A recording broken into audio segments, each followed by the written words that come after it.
welcome to Money and Impact. My name's Suzanne Caldera. I'm a mortgage lender. I've been in mortgage lending for 24 years, so naturally, first title of my show is Money. I deal with a lot of folks that are figuring out like, hey, how do we come up with money for our first home or our second home or our refinance and all the money mechanisms that go into that. And the other name of the show is Impact. And throughout the course of my life and career, I've been so lucky to have met some people that have impacted me and touch upon both the money and the impact. And today I am delighted to have Betty Galligan from Newberry Public Relations and Marketing, who is my guest. Thank you so much, Betty, for saying yes.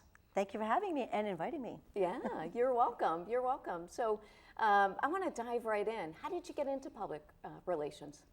Well, I took public relations courses in college. I went to Rhode Island College and took my first course in PR and fell totally in love with it. Second semester freshman, so I was lucky to discover this so early on in my college life. And when I took the course, I said, this is like a mixture of writing, kind of like sociology, like psychology, whatever, business, everything about it I just loved. And said, this is what I'm meant to do. I was a theater major. I had a double major, theater and communications. So this was part of the communications. But I thought theater is also a part of this as well, to be a spokesperson for a client or to be able to just be able to have some poise when you're having a business meeting or something. So all of that came into one subject, which is public relations, and said, it's tattooed to my heart now. And that's what I was meant to do. That is so amazing that you found something then, because a lot of times kids don't have a clue. And do you think that it touched upon the creative aspect? You said being a theater kid. Oh, absolutely, yes. It's very, you have to have a lot of creativity. You have to be able to write. Writing is a huge skill. And I've noticed that I was writing newsletters when I was 8 for my house. I just would write a newsletter for my family. You know, we lived on York Avenue, and it was called the York Avenue Yeller. Oh. I was 8. I still have them. Really? And they're funny. They're just drawings of, like, you know, the pictures, but little blurby things, made up stuff, you know. And yeah, that was really how I got started. And then the writing just really came naturally. I love writing. And that's the creativity about it. And then everything about PR also includes visual creativity as well. And then when I had my own business years later, I also added the marketing side to it, because I feel like PR and marketing go together. Mm. Mm-hmm. And what is it about the performing that you enjoy? You know, you mentioned earlier being a theater kid, so I'm curious about that. I was very shy, believe it or not, I know. Some of my friends can't believe that I was shy, but I was very shy as a kid. So I think that theater helped to just sort of take on a different persona in a way, and I loved I really was afraid of the performing, actually. It wasn't like I was born to be on the stage or anything, but I loved the fact that it was like you're creating something with people, and it's art. I love art. I love drawing, I love painting, I love art, writing. So all of the creative arts, I love performing arts, writing, all of that. So I think that's really how it came together. Mm. What is it about writing that you get a joy from? I think it's really just taking someone's story and being able to shape it in such a way that resonates with the audience, the readers, and trying to figure out a way to, like, how to say this best, how to phrase something. I love vocabulary. I love, you know, crossword puzzles. I know. Yeah. I'm a nerd, no. Oh, yeah. Wait till I ask you more questions. I don't think you're a nerd. Yeah. But I feel like that is the way to express it. And then a lot of people cannot write. So I love being able to help them with that, because they have a hard time just thinking about how to express it.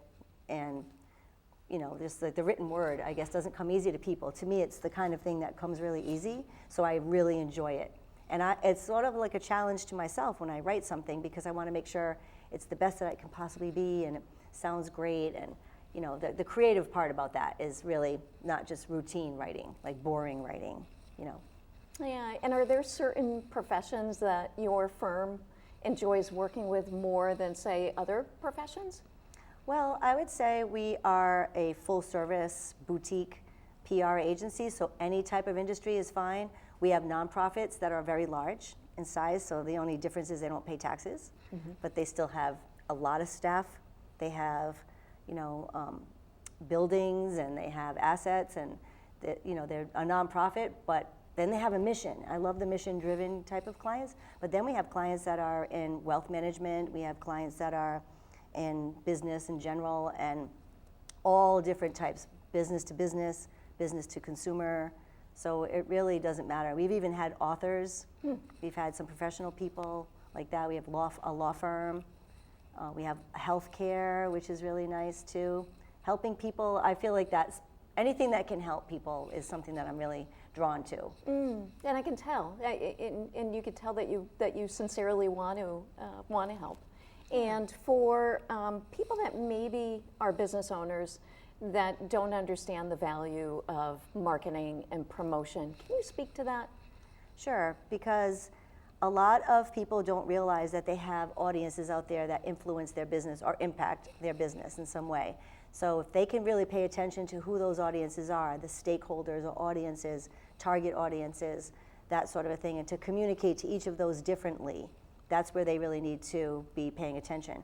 However, they also need to realize that they have a persona. Their business has a persona. Their business has a voice, and they really don't realize that their business has a voice. What is the voice of their business? Is it friendly? What's the tone? How do they communicate with people? What do they have values? And that kind of becomes the basis for their voice, if you will. So everything that they do, we make sure, we call ourselves the brand police. And so we make sure that our clients are really true to their brand all of the time. What is their brand? Can we help define it for them? And then how to communicate that properly to all the different audiences that make or break their business. So when it comes to something that harms their business in some way, that's where PR sometimes really plays a huge, valuable role when something goes wrong. It's kind of like if you think about banking or mortgage lending money, you think about putting some money into the bank and into your savings account. And so you build up your savings account, and then when something goes wrong, you have to withdraw from that savings account.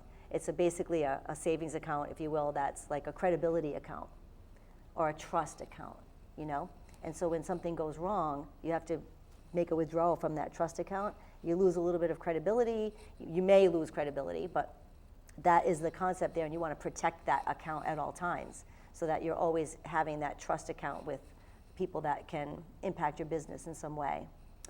And I'm sure you've heard the term, the customer's always right. And I think we know in business that may not always be the case. And for someone that may be in a crisis, how do you speak to that in what that particular business owner should or shouldn't do? Well, this is a tough question because it really depends on the situation. But when you talk about a customer that is always right, it's really the feeling that they have about what is the business about. Like, think about yourself when you're dealing with any sort of a consumer situation. You want to be heard, right? You want to be respected. And so if you can treat that person with some respect and be able to hear them, even if it's something that you don't want to hear, that's really crucial. You have to be able to communicate. Communicate is two ways, it's not one way. If I'm saying something to you, you have to hear it. You have to listen. And in PR, what I really want you to do is to behave in a certain way, right? I want to persuade. And that's an important aspect of it. But when someone is having a crisis or there's some kind of a breach of trust in some way, that's really where a company can, in seconds now, make or break up their reputation. So it's really reputation management. And a lot of it has to do with simply looking at your two ears, using your two ears and listening to what the customer's situation really is. Yeah, and I think that gives it a different perspective because maybe they're not always right, but being heard has a lot of strength. Has a lot of strength, yes. And when it's on social media, for example, a lot of people tend to use, if you've heard of beer muscles when someone's drinking, right? So I call them social media or finger muscles, right? When they love to type something nasty, they love to put something out there that, just their drama gets put out there on social media. And so when you are in the middle of a crisis, sometimes like that can just really take a life of its own, right? a lot of things happen like that, where you see a giant long thread. And what you want to do when you're in a crisis situation like that is just like what you would do in a store, for example, a retail store. If you have a customer who's coming in, you have a lot of customers there, a customer comes in and starts to cause trouble, or talks really loud, or takes their drama in front of everyone, right, socially. What you want to do is to take that person aside and say, well, let's go over here and talk about it, and not do this in front of everybody, right? You want to really hear them, take it on one-to-one, and just deal with them. That's what you should also do on social media too, is to try to take it offline whenever you can and say, here's my phone number, call me. And when I counsel clients to do that sometimes, a lot of times we take over on their social media for them, because in a crisis mode, sometimes they can't think clearly, and they're emotionally charged, and we could be that third party that's not as emotionally charged then. And when I tell them to take it offline, or say, give them your phone number. And if you have to have another kind of a phone, not your own personal phone, right? But call me, I want to talk to you right now, or please come by. I would like to have a meeting with you and talk to you about this one-to-one. Most of the times it never happens. The person never takes them up on it. They just really? Get diffused. It kind of diffuses the situation, because they know that you're ready to hear them and that you're not afraid. You're not going to back down, right? You want to really know what is at the heart of this crisis or this problem that's going on, so you can deal with the issue. Because if you can't know what it is, you can't deal with it. Yeah.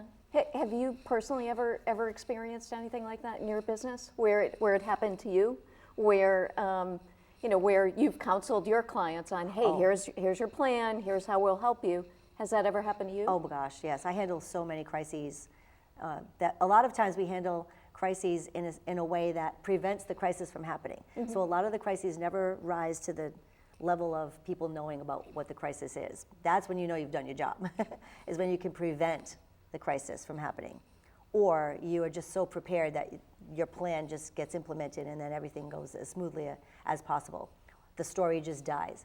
So the first thing that you have to know is, what is the cycle of media? There's a time cycle. It used to be a lot longer than it is now. Now it's instant, and especially with social media. Things just go instantly and it goes viral instantly. Back then it would take some time.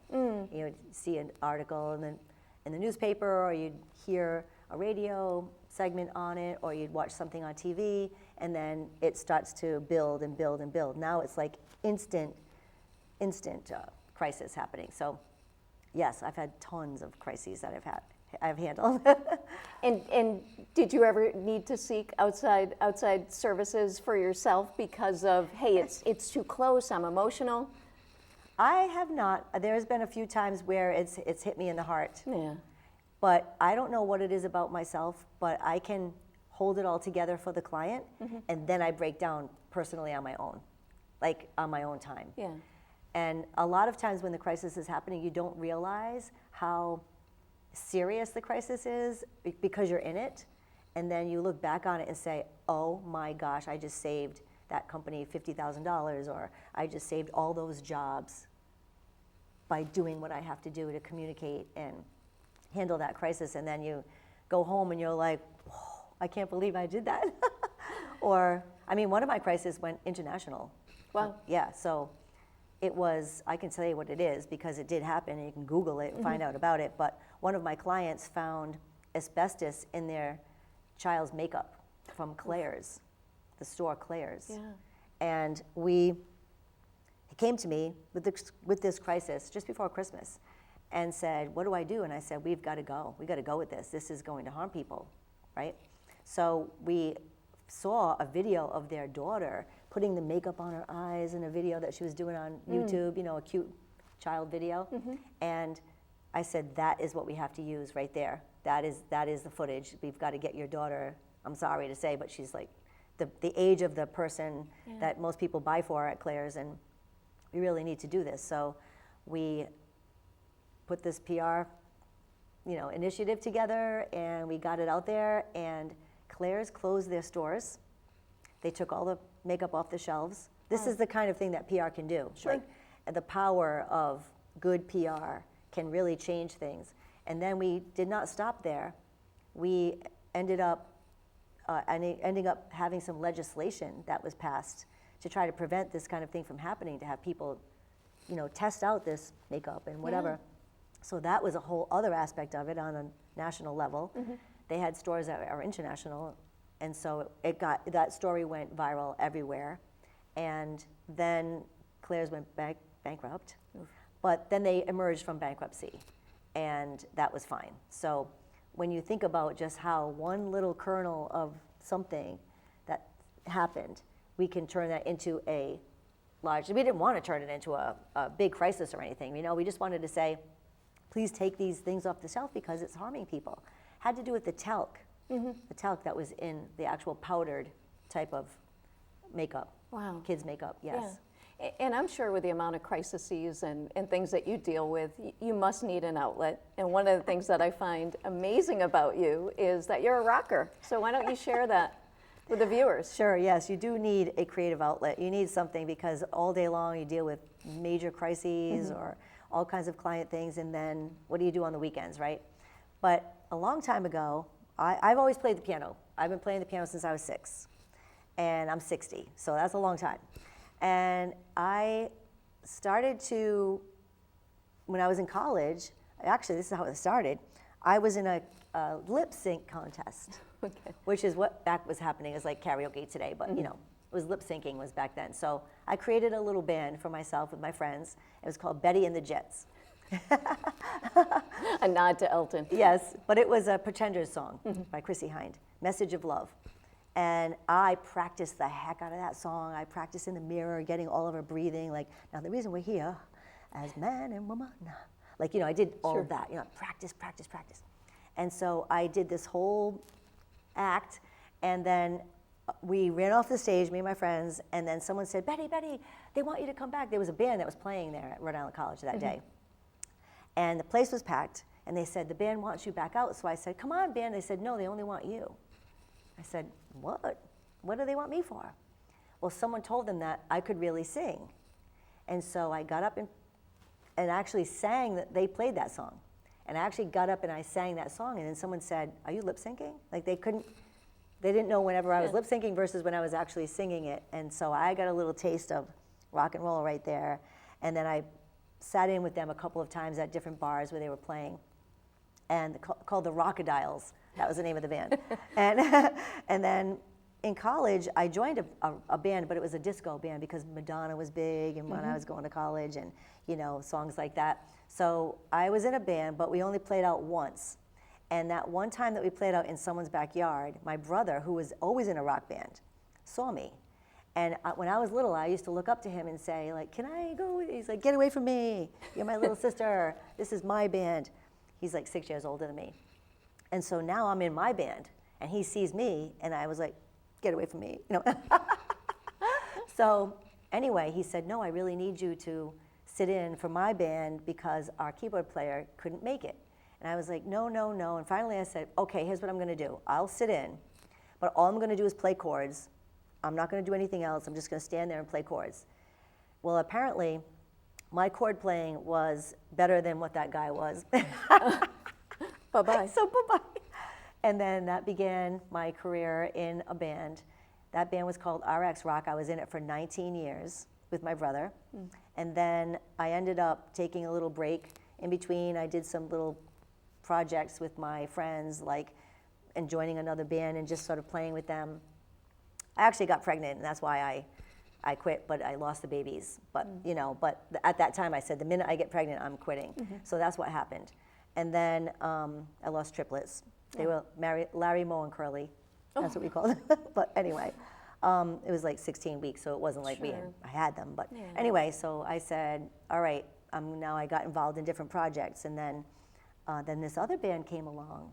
And my dad had just died, and I guess I'm just pushed me out to live life. And I really wanted to just say yes to everything. So I got back into golf. I joined another rock band. I just threw myself into my business and everything. And so that rock band I'm still in today. So that was 17 years I've been in full circle. So really, I haven't been in a lot of bands, but it's been a career. It was grueling at times because it was 2 nights every single weekend for 5 years. This band right now that I'm in. And recently I took some time to step away from the band, but I'm really bad at retirement. So I'm actually filling in. And I filled in a lot. Yeah. So I still enjoy it, but all of a sudden just one day I woke up and said, I just don't know if I just want to do this every weekend. I think I need some time to really work on my business and do other things that I want to do. Just, I see my friends out there having a good time in the audience, and part of me just wanted to be with them in the audience. But then I realized they're there because I'm on the stage. So it's like a disconnect. But I really have enjoyed over the years taking clients to the band, getting them, sometimes like a little bit of matchmaking from a client perspective, not to be in love with each other, but to do business with each other, like a networking matchmaking. So I knew that that one needed to know that one, so I made sure they came to the gig, and then I introduced them, and then I watched the magic happen there. So I made a lot of connections, networking-wise, through the band. And that's an art with networking a lot of times, is being a good connector, but then also being able to ask for business as well. Yes, yes, exactly. And I feel like when you can do it over something that's not like an actual meeting, it's a little bit more conversational, fun. It's just, you know, natural, really. And part of me loved that that was able to happen through the band.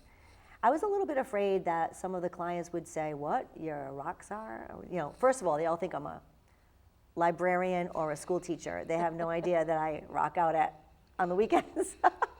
Did you get into the big hair craze in the 80s and 90s? Thank God I did not. I had always had like flat hair, but I had perm. Okay. I tried, but I couldn't get the height up here. Yeah. But I had some curls, you know, at one time. But yeah, no, I've never been like this other like weird, sexy persona thing, like, you know, where it would be too embarrassing to see me on the stage. You know what I mean? I've always just been myself. But yes, I wear the short skirts or boots or whatever. You know, you got to have some fun. Yeah. But you know, that's just part of the act. It's like the theater part. Yeah, true. And Yeah. you're touching upon that. I want to go back to, you know, that year. Was it an intentional like year of yes?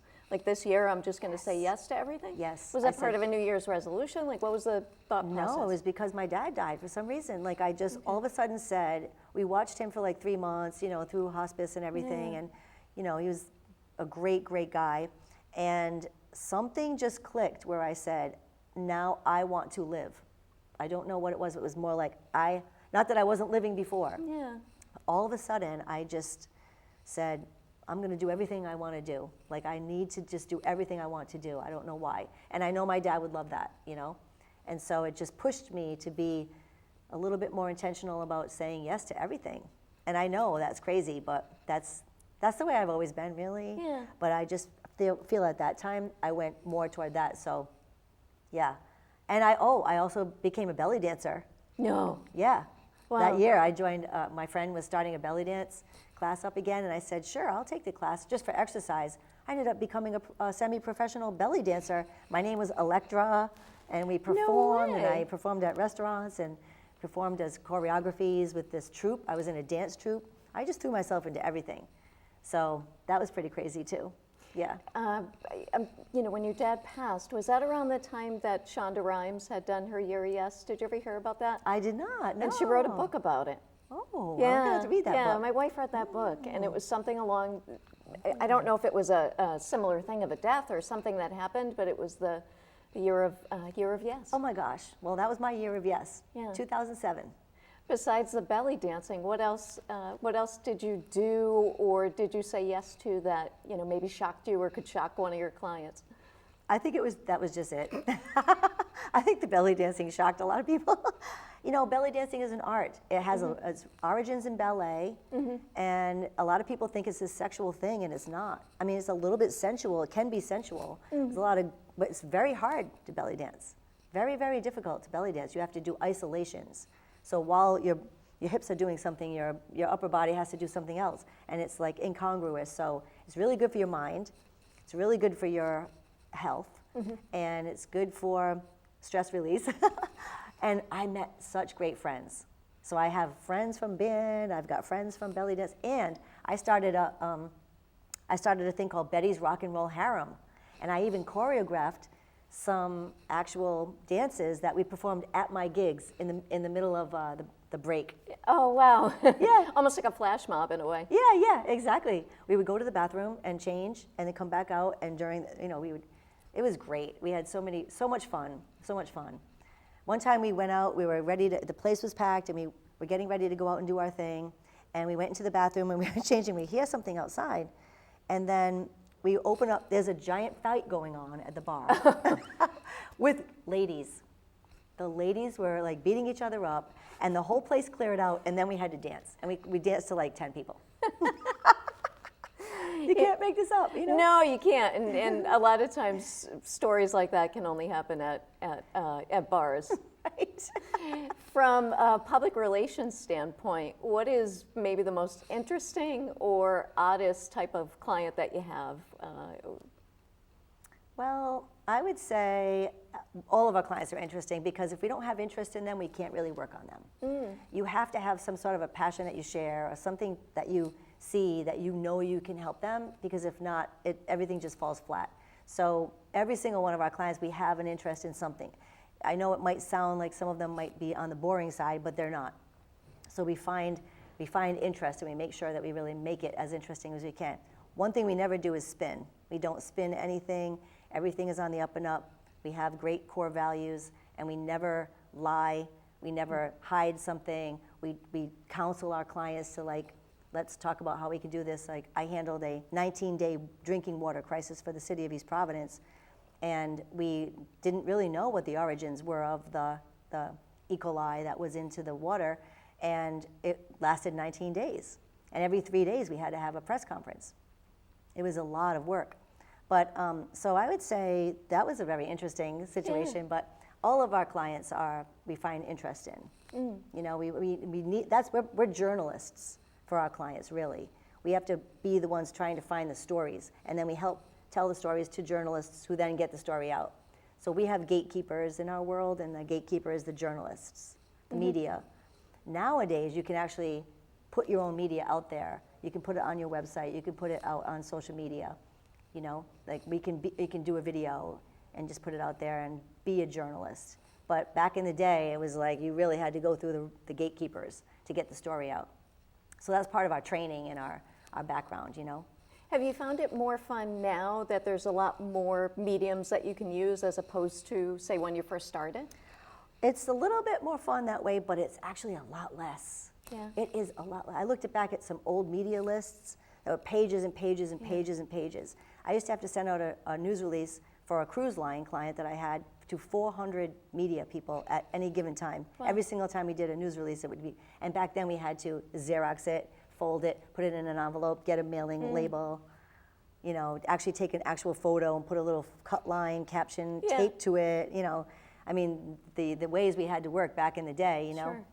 So it's a little bit more fun because it's digital and all of that, but I think that we, I don't know, I guess everything is great about what we do for our clients. That's what I feel. I love it. And I can tell that. And I think that this is a perfect spot to end. And for more information on today's guests, please keep an eye out on the credits. And this is Money and Impact, and I'm Suzanne Caldera. Thanks.